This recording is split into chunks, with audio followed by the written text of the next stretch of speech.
You've got fast-paced action, great visuals, and Brad Pitt. I'm sold. That's just some of the formula behind the new movie Bullet Train. Does there even have to be a storyline? Okay, so will it be a blockbuster success? I don't know. WFMY News 2 movie critic Manning Franks gives us his take on this latest release.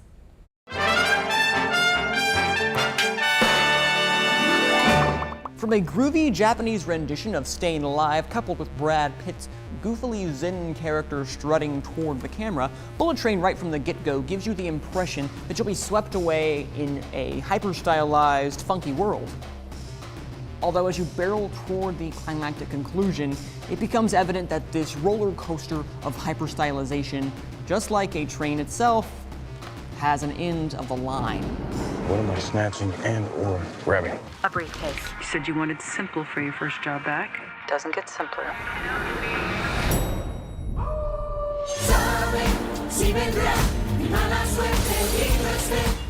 You stabbed me? Brad Pitt stars as Ladybug, an unlucky assassin with a simple job: board a bullet train and grab a briefcase. Sounds easy enough. Yet, while traversing between Tokyo and Morioka, the ever-surprising fate leads Ladybug on a collision course with competing hitmen and nefarious adversaries determined to find that case. You sure you want to talk this out? Not particularly, no.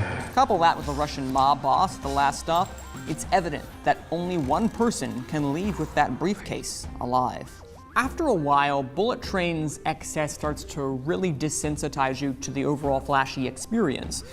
It just becomes noise as the film goes on, and it made me wonder, why am I not enjoying this more? Well, simply put, as an action comedy, the film flounders by really doing these colorful characters a disservice. They're all undeniably witty and have some truly distinct personalities. Brian Tyree Henry and Aaron Taylor Johnson as Lemon and Tangerine are the MVPs in particular, but that's where the train stops. By heavily relying far too much on humor, the film undercuts its story, and by proxy, any sort of emotional beats that they do play. Now, I know that taste in humor is as unique as an individual's thumbprint, but Bullet Train perceives itself to be a lot funnier than it actually is. With a couple dozen jokes a minute, it's logical to assume that some are bound to land with a deafening splat. And they do. Still, the creative action and choreographed fight scenes are a source of high entertainment value that will surely have your adrenaline rushing. Director David Leitch certainly knows how to make his films visually compelling, and there is some fun to be had with that. But Bullet Train fails to make its paper-thin characters and overtly bloated plot ring with any sense of emotion, outside of a few giggles. However, that excitement might be enough for you, so I'm giving it a for you to decide. You can watch it only in theaters. And look who it is. Manning Franks is Da-da-da. here with us in the studio today. We got you to come off the screen here and come onto this screen in the studio. Jump right in. Yes. Yeah. Absolutely. So I kind of thought when I saw the trailer for this movie that maybe I had seen the entire movie. Was that about right? That's about right. It's a very straightforward action comedy, as I was saying in the review. There's a lot of comedic elements to it, but at the end of the day, what you see is kind of what you get. There are some twists and turns, but it's kind of predictable by the time you get to the end credits. See, and when I saw the trailer, I wouldn't have guessed that this would be a comedy.